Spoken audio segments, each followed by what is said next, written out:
Assalamualaikum warahmatullahi wabarakatuh. Di sini saya akan membahas mengenai tugas perkembangan menurut Erik Erikson. Sebelumnya, dengan ini saya Yonika Regina menyatakan bahwa saya benar-benar telah membaca materi perkuliahan hari ini yang terdapat pada slide PPT Grup Classroom. Untuk itu, saya akan memperdalam tugas perkembangan rumusan dari Erik Erikson.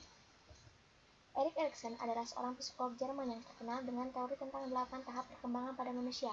Erikson menjadi terkenal karena upayanya dalam mengembangkan teori tentang tahap perkembangan manusia yang dirintis oleh Freud. Erikson menyatakan bahwa pertumbuhan manusia berjalan sesuai prinsip epigenetik yang menyatakan bahwa kepribadian manusia berjalan menurut 8 tahap. Berkembangnya manusia dari satu tahap ke tahap berikutnya ditentukan oleh keberhasilannya atau ketidakberhasilannya dalam menempuh tahap sebelumnya.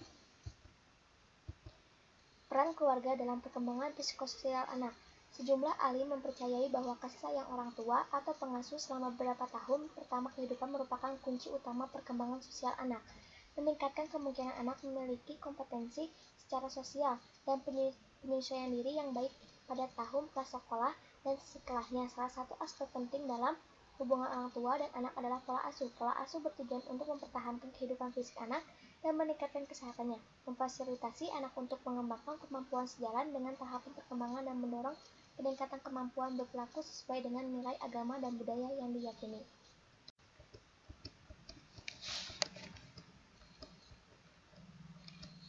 Tiga bentuk pola asuh orang tua. Pertama, pola asuh otoriter, suatu gaya pengasuhan yang membatasi dan menuntut anak untuk mengikuti perintah-perintah orang tua.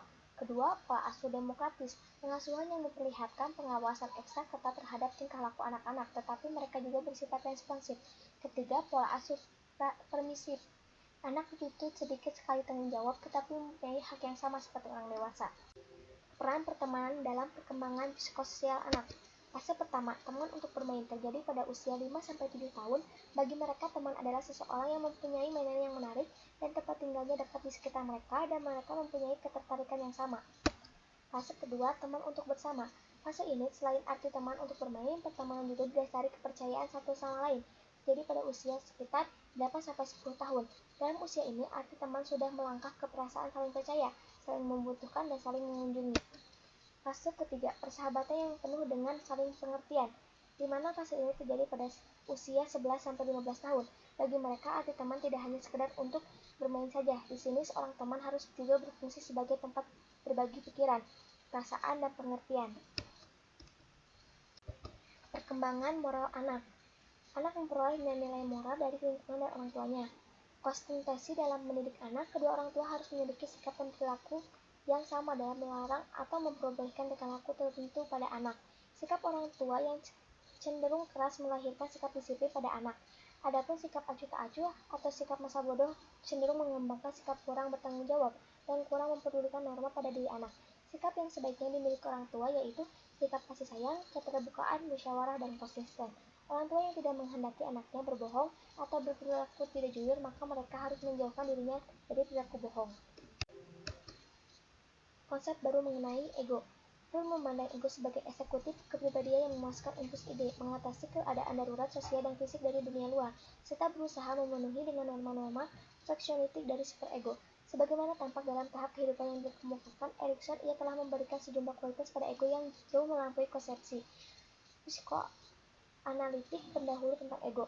Apabila menemui hambatan, maka bereaksi dengan usaha baru dan bukan menyerah. Kemampuan untuk bangkit kembali menurut Erikson merupakan suatu yang inheren dalam ego muda. Ini merupakan sumbangan Erikson yang sangat kreatif tentang ego.